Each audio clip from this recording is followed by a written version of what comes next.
Kia ora, no mai, welcome to The Elephant. I'm Miriam Makamo. And I'm Mark Kreisel. There's an elephant in the room and we need to talk about it. Do you see women and men as equal? No, men and women are very different. There's only one driver's seat in a car, isn't there, right? So there has to be somebody leading. Why does it have to be the man? Direction. What society wants, what women want in particular from men, is they want a dangerous man that can control it. That just isn't true. Well, we disagree, and ultimately you don't get to control what men or women choose to do. And this is why everything's failing for you guys. This is why your country's failing. It's a failed society. It's all a load of nonsense. Sounds like the manosphere to me.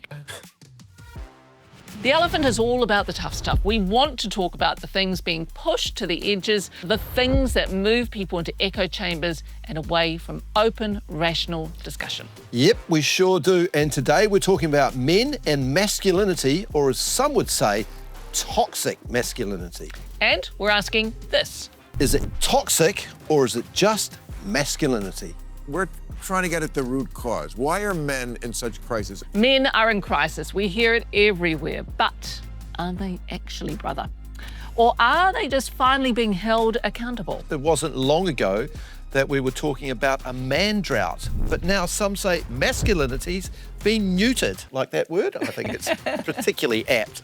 Leaving behind legions of lost boys. Others say it's not masculinity that's under threat, just toxic versions of it. Domination, aggression, violence. Here's the cold hard facts. Men make up 3/4 of suicides in Aotearoa.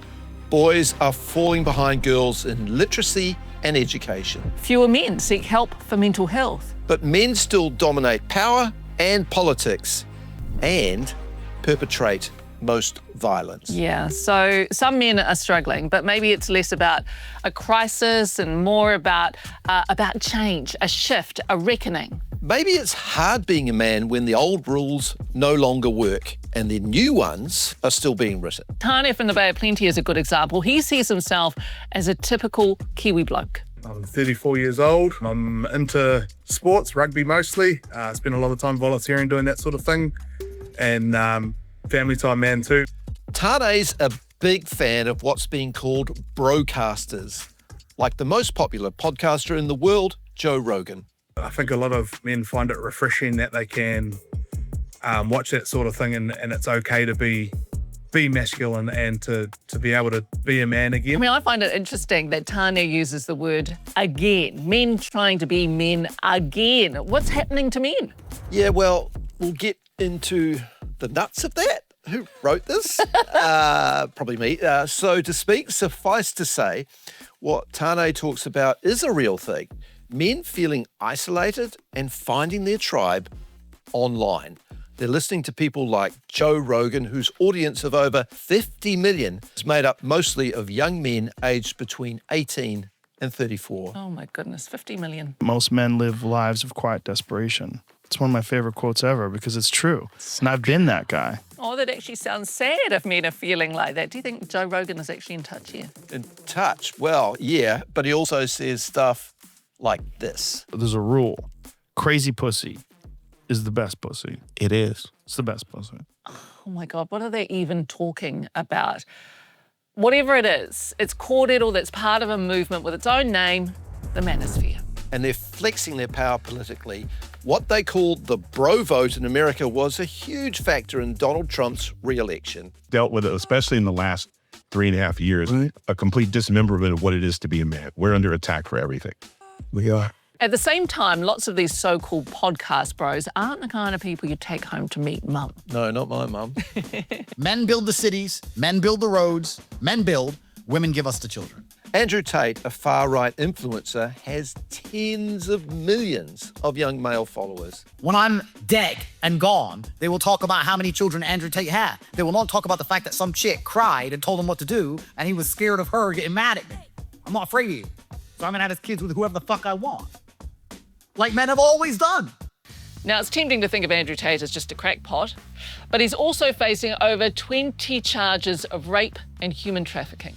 Yep, it's disturbing. The manosphere, a sprawling, often toxic web of influencers, forums and podcasts, is drawing in young men with negative consequences. More and more male hatred against women is rising up through the hidden crevices of online forums and entering real life. Netflix's hit series Adolescence looked at this very issue. A teenage boy radicalized online who stabs a girl to death after she mocks him. Look, I don't fucking want to sit down! You do not tell me when to sit down! Back in the real world, sort of, and in the name of not very robust science, I set up an experiment. I created a fake account as a 16-year-old boy. Oh my goodness. Called Bruce. Signed up to TikTok and YouTube. But within just minutes, the feed started delivering worrying, toxic, nasty content. Oh, no. Posts about suicide, anti-feminist, mental illness, violence, even extreme content So just like minutes. weapons. Yep. What weapons? Oh my gosh. Here's the question. This stuff doesn't just exist in a vacuum. Why is it spreading? And what draws young boys into the world of influencers like Andrew Tate? To help us understand, we're joined in the studio by a Kiwi teen who's bravely agreed to share his perspective. Hi, thanks for being here. First up, I want to ask you, is it confusing about your role as a male in society, where you fit in, what you're meant to do, where you're meant to go? It definitely is at times. I feel like you can be quite lost. And then there's people like Andrew Tate, and he can kind of like, for a lot of men, he gave them a role to play, you know. He kind of like told them how to be, kind of how to act, and it definitely helped a lot of men, I feel. What about this phrase, toxic masculinity? Have you heard that? Yeah. And what do you make of that? I do definitely think that toxic masculinity is a thing, and like it happens a bit. How would you describe toxic masculinity? I'd say like men maybe abusing their rights, just kind of men not being aware of their actions. So how many of your friends were in Tate? I'd say most of them. He was quite big at the time, you know.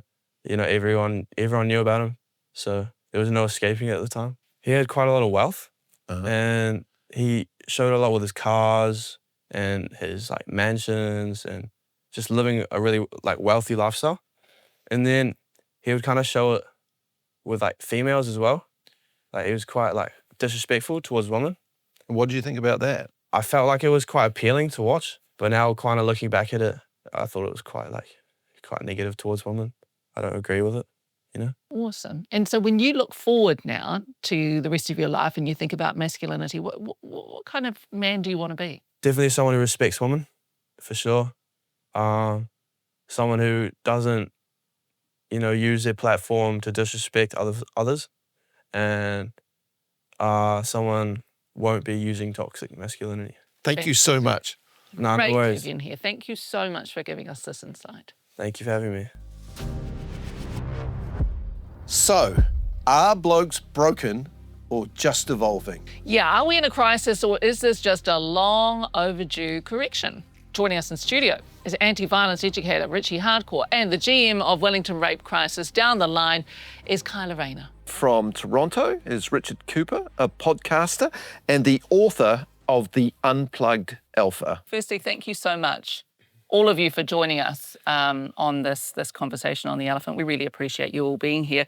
Richard, can I start with you? So your work leans heavily on the red pill perspective. Can you give us a short idea of what that is? Well, a number of years ago, I wrote a book called The Unplugged Alpha. I spent a good deal of my life going through it, essentially sleepwalking, not getting the results that I wanted, and began to essentially, more or less by accident, document it on a YouTube channel, which blew up. I've amassed about 1 billion views plus now, and people seem to get a lot of value out of it. So that's where I started from.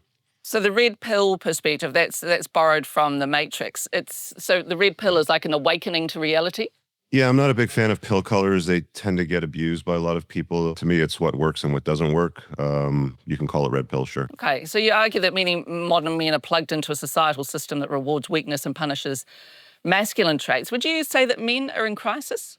Men are definitely in crisis. They're not getting what they want out of life, and neither are women today, because men are softer, weaker. They're very compliant and agreeable.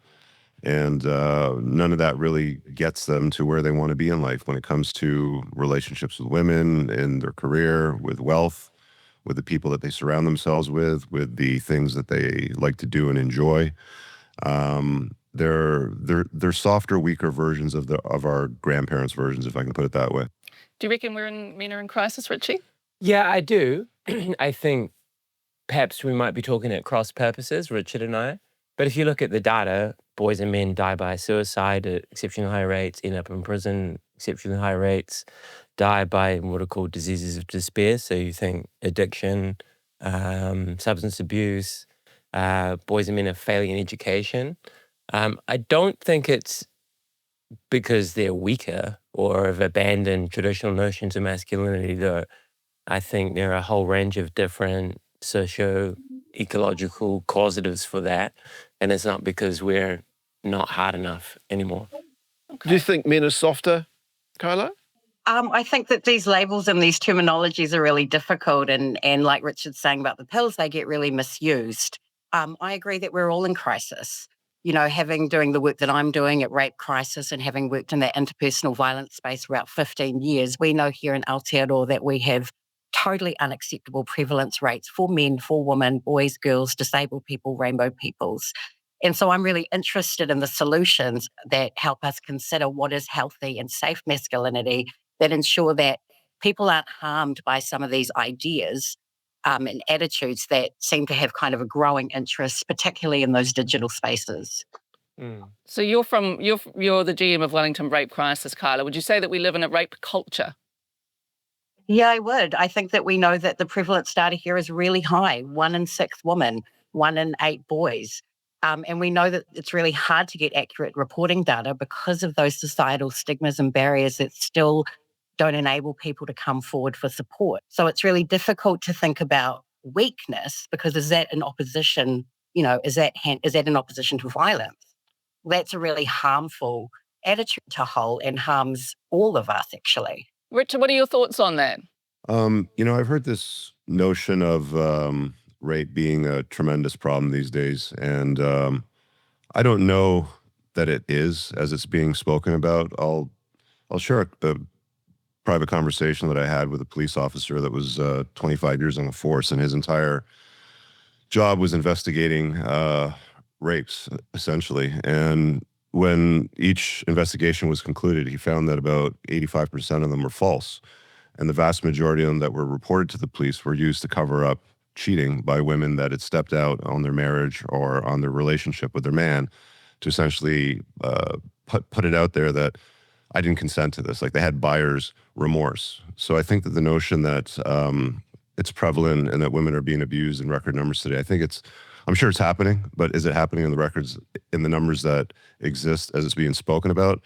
I don't see it from the people that are investigating this stuff, and that's more than one police officer that I've spoken to. Respectfully, that's one anecdote which doesn't discount the data. Like, statistically, false reports do occur, but it's something about 2 to 5%, depending on the data that you read.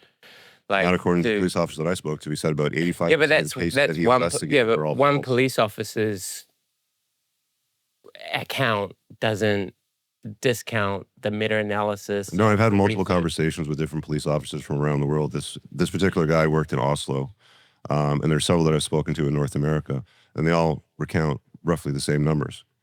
I definitely rebuke and totally don't accept any of those claims at all. I mean, what I've also just talked about is that actually only 10% of people report to police. So getting the lens of a police officer who is seeing an insignificant amount of the claims is just not real. This is an incredibly tough and traumatizing process for people to go through. And just in my own little service alone, these are huge numbers that are totally unacceptable. So if we're going to talk about men's mental health or men being in crisis, that's an incredibly valid conversation to have. But all of these other kind of comments around rape myths and people lying about that harm is a distraction, and distracting us from what are the underlying problems that are causing men and boys to feel disengaged, for them to think that they are entitled to actually take that pain and turn that pain towards harming other people. Yeah, how do you toughen up or harden up, Richard, without that spilling over into something dangerous? Well, you can't have tough men that aren't dangerous. What society wants, what women want in particular from men, is they want a dangerous man that can control it, right? I think that men can toughen up by getting involved in things like combat sports. I've got a number of friends of mine that are ex-MMA fighters that are very good men, and a lot of that came from getting punched in the face at a young age and learning what combat's all about. You can't call yourself peaceful if you don't have the capacity for violence, if I can put it that way. Got you. Richie can answer you. I just want to quickly come back though. Women want a dangerous man. Can you just explain that, Richard? Well, women don't like weak men, do they? They routinely divorce and leave these guys that are incompetent or soft. They want a strong man. They want to be with a giant. They want a man that's competent, resourceful, strong. But they also have to be in a position to be soft and fathering and compromising, and a lot of these other things. There's a very long list of what women expect out of men today. But having the capacity of violence and being strong is certainly right up near the top. You're a dangerous man, Richie. Are you? Well, I used to be. Yeah, so I used to be a professional fighter myself. I own a Muay Thai gym, kickboxing gym. I train combat athletes. And while people who have purpose, drive, dedication, who might look a certain way are attracted to some women, I don't think we can generalize and say that all women want to be attracted to men who have the capacity to violence. That just isn't true. That's it's a very simplistic, binary, biologically essentialist way to look at human relationships. And I think we do ourselves all the disservice to think that boys have to live up to a very rigid, limited, narrow idea of what it means to be a man. If you don't fit into that box, if you're outside of this stereotype of masculinity that's premised on violence and physicality, then there can be some psychological distress that goes with that. So how do you expand the box of what healthy masculinity looks at? I think that's important to consider. Richard, do you see yourself as part of the manosphere, this so-called manosphere? No, it's a ridiculous collection of men that have spent far too much time trying to master the arts of pickup artistry and racking up notch counts with women. I've spoken to quite a few of the characters in that space and probably amplified many of them, if I'm being honest, 2017 to 2020. I spoke at one of their conferences a couple of times. I know who they are and what they're all about, but I don't find them to be good men or good at being men. Millions of boys and men are finding a home on their platforms, hearing things that they want to hear. Yeah, and they do offer some solutions to problems that a lot of men are suffering with. So I can understand the attraction, but there's different categories of these guys in that space. There's guys that are considered incels. There's guys that are considered MGTOW, which is an acronym for men going their own way.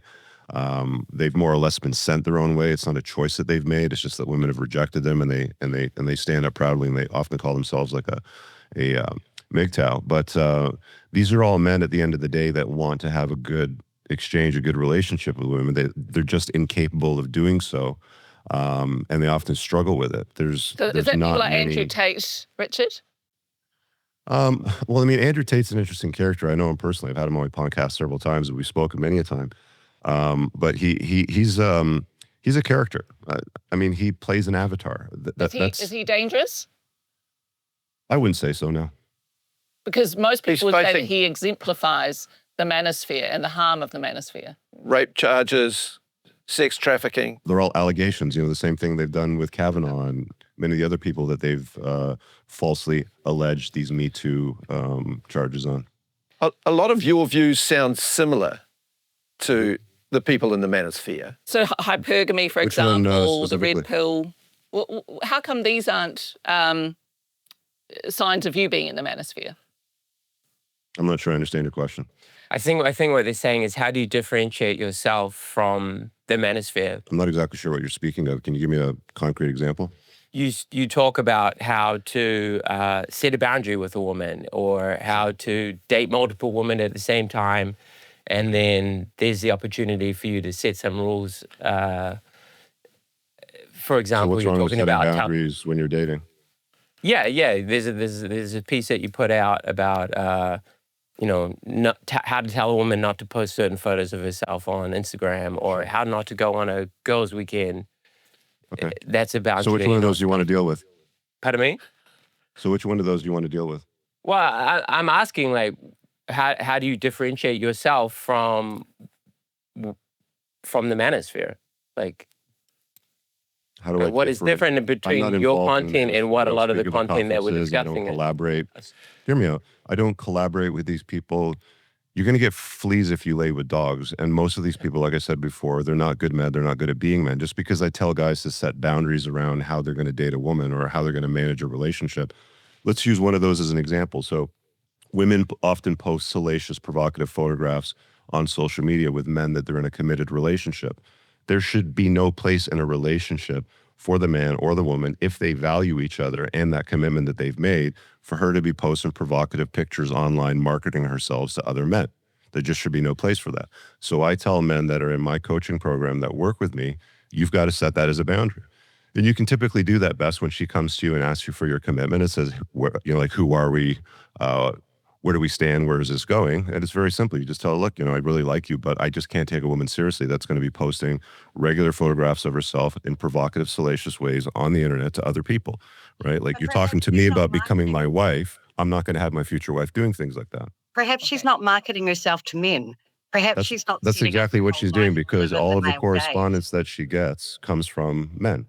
Maybe that's a problem with the men who are reaching out, who themselves actually don't understand boundaries. It's got nothing to do with the men. Women should not be posting salacious photographs of them online when they're in a committed relationship. It's wrong. Well, we disagree. And ultimately, I think that's the core of the problem. You don't get to control what men or women choose to do. You don't get to control how women or men choose to do. And if she doesn't want to comply, then she can leave. I think that It's very simple. words like I don't want to be in a relationship with a woman that's posting provocative photographs online. And that's kind of the pointy end of this harm, is that people don't, we're not living in a world where people say, well, this is what I want and this is what I need, and here are my boundaries. Women want leaders. If they want strong men, then they have to be willing to comply and accept his boundaries. It's very simple. It's just a boundary. Yeah, I think the problem is that women don't want leaders. They want partners and equals.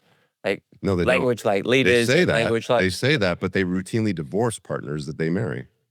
Can I just make a point here? I think that this is some of the problems for us here in Aotearoa, with some of these kind of imported ideologies that really don't have a place for where we are in the world and where we've come from. And there's definitely decolonized and Indigenous critiques around some of these gender roles that are promoted in the manosphere or in other content that's adjacent, that kind of makes us think that these gender roles are universal or natural, and they're simply not. And we would view them as an extension of kind of colonial patriarchy. This is a system that's replaced our Indigenous relational models, that are in opposition to these rigid, hierarchical, male-dominated norms. And we know that our pre-colonial gender roles were often more fluid, more equitable, and very much what Richie's talking about in terms of partnership. We talk about being tough, and we talk about violence, we talk about power. And when you're having power over people all of the time, that's simply not okay. And that what we see in the real world outside of the digital spaces is the top end of that ends up in fatality for too many people. That's not an accurate statement whatsoever. What's not, Richard? None of it. You can completely sit in front of a woman and say, look, I'm not going to take you seriously or commit to you in a relationship if you're posting sexy photographs on Instagram. It's simple. Yeah. If that's something you'd like to do, find another guy, because that's not what I'm about. So I'm not sure where we're coming up with these stories about men controlling women or any of this nonsense. Well, one of your tweets is one of women's great failures is failing to realize the cost of true love is giving up control to the man. What do you mean by that? Women should give up control to. There's only one driver's seat in a car, isn't there? Right. So there has to be somebody leading. There has to be somebody leading that. Why does it have to be the man? Direction. Why does that have to be the man? When it's the woman, does it? Well, I mean, we've tried this experiment for several decades now where we've had women try to lead, and women hate leading. There's nothing that disgusts or women despise more than a guy that can't lead. So Margaret Thatcher, Jacinda Ardern? Margaret Thatcher is an outlier, and we don't know the details of her relationship with her husband, do we? I struggle a little bit when I hear you saying what women do and don't want, Richard, and I'm thinking, gosh, who are the women that you're mixing with? Because these aren't the things that I want. I don't want a man with a capacity for violence who's able to control it. So who's going to take care of the bad guy when they break in your house? It's men that are called upon when there's a bang in the night. Men are the disposable sex. They've always been the disposable sex, and they always will be disposable. They are expected to step up and do things like this. Women aren't. Women don't do it. We are lying to people watching this right now, telling them that women have the capacity to deal with the bad guy when they break in the house. No, I think you're correct in saying that men, on average, are physically stronger, more predisposed to violence, an ability to violence, and an interest in violence. But that's not your sole worth as a man, and nor should it be. Like, if you only Not saying think that, pardon me? I'm not saying that though. No, but you seem to have an emphasis on very essentialist ideas about masculinity or what it means to be a man. And I'm trying to say, look, these are the whole range of traits and attributes that boys and men need to develop in order to look after themselves and the people around them. I'm not disagreeing with any of that. Okay, well that's great. Like I appreciate that. So I'm suggesting, instead of saying men have to be tough, have to be hard, have to be the leader solely, how do we expand what it means to be a man? So it's not just this very limited box that many of us have been trapped in. Like, I work with guys from prison, I work with men who are survivors of violence and men who are perpetrators of violence, like quite serious violence, up to homicide and rape. And it's not an absence of masculine ideals that has led them to where they are. It's actually just a very soul grasp of that because they haven't been shown other ways of dealing with life. I'm asking you, how do we help men? What's your solution to all of this? Well, yeah, that's a good question. I appreciate you asking it. I think slow, long-lasting cultural change is what we need, and we all need to cross bridges and be part of that cultural change. How do we help our boys who grow up without a father, which many of our boys do, know that you're not going to find your answers in the streets, that you're not going to find your answers in a gang, that you're not going to find your answers... Well, I have a solution to that. If you want to talk about boys without fathers, we can certainly go down that rabbit hole, because 43% of households are raising children without the father around. You need to return the father to the household. There's not a problem with toxic masculinity. There's a complete absence of masculinity is what it is. And for most guys, it starts in the household when they're growing up, not having a strong masculine male role model around, because they're often removed. Kyla, you're shaking your head. I don't know. I'm just sitting in the sadness of what the world feels like when we talk about it in these ways. In New Zealand... Isn't it a problem, Carla? Well, in New Zealand, we have the Dunedin study, right, which is that long-term study looking at a cohort of population, over the course of a lifetime. And one of the things they found is actually the ability to regulate your emotions is one of the best predictors of long-term well-being for people. And I worry that a lot of these conversations and attitudes, actually what we're doing is taking away the tools for boys and men to regulate. As humans, we're wired for taking away by connection, removing right? fathers from households. Well, I think that it's not that simple. And often some of those fathers might be removed from households because those households become unhealthy if there's violence in that I don't home buy or that. if there's abuse in that home. In the vast majority of cases, so if you look at a lot of the data, single mother households by a wide margin create the incarcerated, teenage pregnancies, teenage gang activity, suicide attempts, poor grades. You can go right down the list. Basically, every negative behavior from a young boy or a girl turning into a man or a woman comes from single mother households. You need to return fathers to the household. I'd reject all of those statistics, but again... Why? Because men would be in a household and that would be a problem for you? No, Why is it that society and culture and people are so vehemently opposed to men being in the household and being around their children? No, I actually agree with Richard, and there is data that supports the fact that a lot of negative sociological outcomes come from absent fathers, but I don't think it's because men have been systematically excluded. I think there are a whole range of reasons. Well, everything with family law systematically removes men from the households, from their children. Family law is not the only reason why men aren't in the households. It's one of the biggest reasons. Men often don't step up to being a father. In your own channels, you whose fault is that if she chose him to be the father? She was the one that shared her body and laid with him. Why aren't women taking any responsibility for the men that they have children with? Well, why aren't men taking responsibility for the children that they have? Why aren't men... I can't hear everybody. Sorry. Carla, you go. I'm sorry, but I know multiple people who are in really healthy co-parenting situations. In order for a man to be an awesome father and dad and a really good role model does not require him to be located necessarily in the same house. You're right. And talking about men like they can be in separate houses, but the vast majority of men are not around their children when they're growing up, especially after divorce, because women still get custody 80% of the time. Richard, can I just ask you, do you see women and men as equal? No, men and women are very different. So Men and women can be a great complement to each other's life if they allow the natural gender roles to perpetuate. For men and women to get the most out of life, they really have to work together. I'm not about separating the sexes. I think men and women are again better together than they are apart. I do agree with Richard in that absent fathers is a contributing factor to a range of negative outcomes, right? But it's not the woman's fault, is what your belief is. In some cases, perhaps, but not to the extent which I believe Richard is saying it is. I'm curious because having watched your content, you absolutely advocate against hooking up or marrying a single mother or a mother with a child. And I'm actually married to someone who was a single mother and has a child to a different partner. And it's truly one of the best things that ever happened in my life is becoming a stepfather. And he has a good father who's also in his life, and he's now got 2 male role models. So why are you so opposed to men starting relationships with women who might have children to a former partner, who might have been a shitty guy who just didn't want to step up and take the responsibility? Well, I mean, there's a whole bunch of conversations that you can have around that topic, but at the end of the day, you run into an extra set of problems and layer of complications when you invite a woman into your life with children from a prior relationship. You're a cuckold when you raise another man's kid. I don't feel like I'm a cuckold. Well, you are. You may not like it, but you are. Because you're raising another man's child. That's essentially what a cuckold is.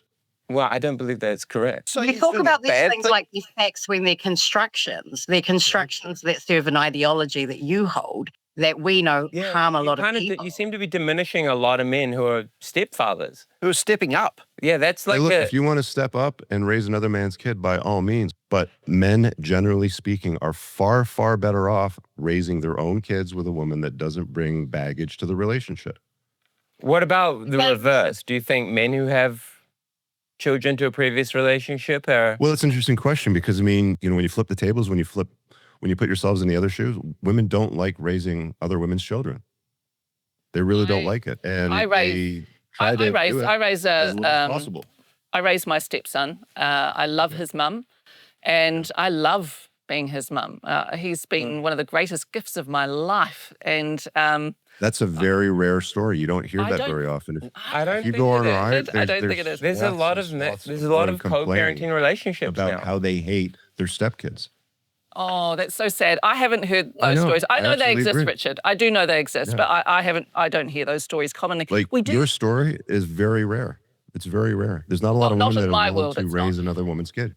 We do have to wrap very soon. I just want to, we all agree, we've heard from you all that you all agree that men are in crisis and Richard, women are too, you say. How do we feel about how to solve this? What are your thoughts, Richie? Well, there are lots of different issues within said crisis. How do you help boys and men know that it's not weak to speak about your feelings, that it's all right to seek help, that you're not any less of a man for struggling with your mental well-being, and that it's not unmanly to pursue the need for therapy or counseling or a priest or whatever it might be, because lots of boys and men are suffering and dying by their own hand in silence. How do you help boys and men get education through a range of different methodologies about consent, about healthy relationships, about what is a healthy sexual template that's not from mainstream pornography, which links violence and sex a lot of the time, right? I think education is a great pathway, and long-term cultural change through a range of different levers is really important. Well, put it this way, what's one thing that society needs to understand? Put fathers back in the household. Let's stop condemning conventional masculinity. Let's put fathers back in the household. Let's update and modify family law so that it's not hostile towards fathers, and then give these boys exposure to the most important role model in their life, which is their father. That's what they need. They don't need to express their emotions to women more. Women hate it when guys cry to them. They need we can express our emotions to each other. Sorry? We can express our emotions to each other. Correct. So put men in rooms with other men that they can have these conversations with, because women aren't interested in hearing men cry about their emotions. Sounds like the manosphere to me. Kyla, where What do we need to do? What do we need to know? I agree a lot with Richie. I think that we need to invest strongly in primary prevention, which is about building a world and environment, which is probably in stark contrast to the things that Richard Cooper has shared here today on this panel. And this is why everything's failing for you guys. This is why your country's failing. It's a failed society. It's all a load of nonsense. It's all, let's make men softer. Let's make them more agreeable. Let's build a better beta. The world doesn't need better betas. I do want to push back on that, man. New Zealand has a very stereotypically masculine environment and has done for a long time, and we have the worst rate of domestic violence in the OECD. I think let's think about and talk about how we regulate emotions so they don't harm other people. But ultimately, we want to invest in really strong education, regulation in our primary schools, so that we can treat each other well and ensure that people don't be harmed by some of these just unacceptable attitudes and stereotypes that don't fit for all of us in a super binary, and exclude a huge number of our population as well. We have to leave it there, but we thank you all so very much for contributing to this conversation. Richie here in the studio, Richard in Toronto, and Kyla in Wellington. Appreciate the time that you've given to us. Thank you. Thanks, guys. So what's a cuckold, brother? So a cuckold is a husband or a man who's been cheated on by his wife. So it's not actually somebody who's raising somebody else's child. No, it's not. It's actually a very old word from someone who has views from a very old world, I think. It's crazy, isn't it? I mean, our job on The Elephant is to listen.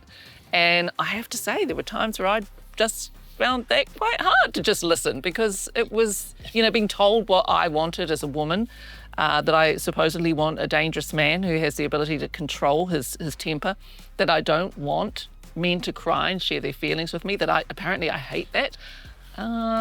Yeah, but at the same time, it's so interesting, isn't it, that Richard has over 1 billion views on YouTube. So his views are finding an audience, that people are really desperately trying to work out what it actually means to be a man. I actually feel, like I said, it's an old way of looking at things, and maybe we're better off looking forward, finding a way that we can work in partnership rather than one side dominating the other side. And as the dad of a daughter, I don't want my daughter to grow up in a world where she has to comply with men.